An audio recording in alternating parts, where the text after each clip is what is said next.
নমস্কার, তাপতির রান্না বান্না চ্যানেলে সবাইকে আরও একবার স্বাগত। আজকে আমি বানাবো ধোকার ডালনা।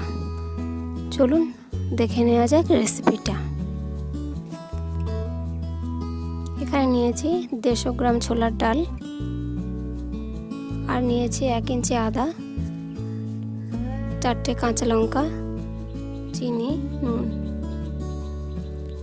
ছোলার ডালটাকে আমি মিক্সির মধ্যে দিয়ে দিচ্ছি জল সমেত।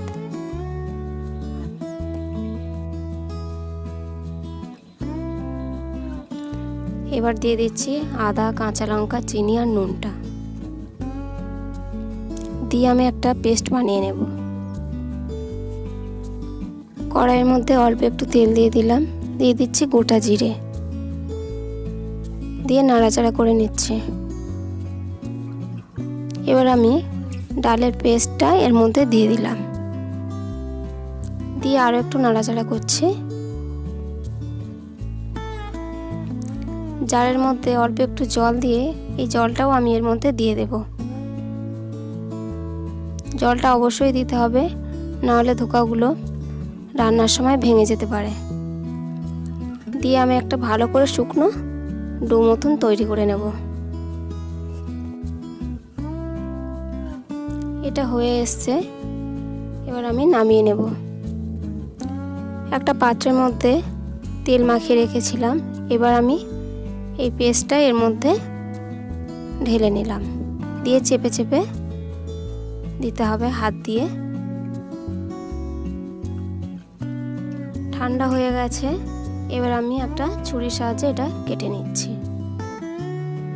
আমি এটা বরফির আকারে কাটবো, আপনারা আপনাদের পছন্দ মতন কেটে নেবেন। কড়াইয়ের মধ্যে পরিমাণ মতন তেল দিয়ে দিচ্ছি। এবার ধোকাগুলোকে আমি ছেড়ে দিচ্ছি। ধোকাগুলো আমি লাল লাল করে ভেজে নেব। যে সকল বন্ধুরা আমার চ্যানেলটিকে সাবস্ক্রাইব করে রেখেছেন তাদের অসংখ্য অসংখ্য ধন্যবাদ।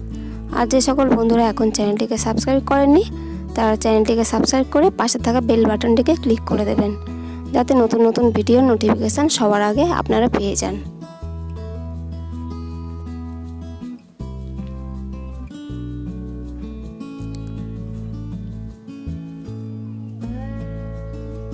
ধোকাগুলোকে ভালোভাবে ভাজতে হবে, নাহলে ভেতরটা কাঁচা থেকে যাবে। প্রথম ব্যাচের ধোকাগুলো ভাজা হয়ে গেছে, বাকি ধোকাগুলোও আমি ভেজে নিয়েছি। এবার কড়াইয়ের মধ্যে দিয়ে দিচ্ছি 2টো তেজপাতা আর গোটা জিরে।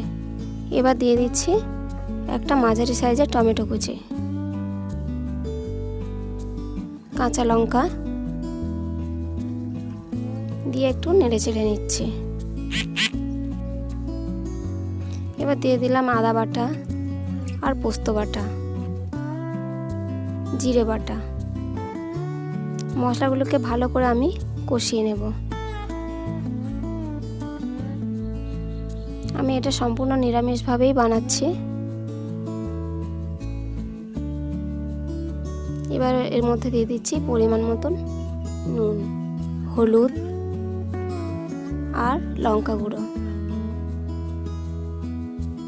দিয়ে দিচ্ছি চিনি, দিয়ে ভালো করে আমি এটাকে কষিয়ে নেব।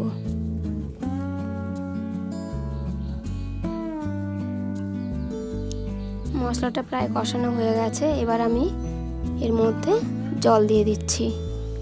জলটা একটু বেশি করেই দিচ্ছি, কারণ ধোকাগুলো অনেকটা জল টেনে নেবে। এর মধ্যে দিয়ে দিচ্ছি গরম মশলার গুঁড়ো আর হাফ টিস্পুন ঘি।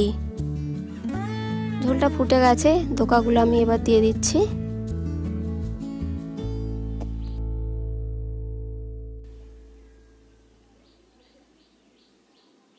ধোকাগুলো সব দেয়া হয়ে গেছে, এবার আমি ঝোলটাকে ভালোভাবে ফুটতে দেব।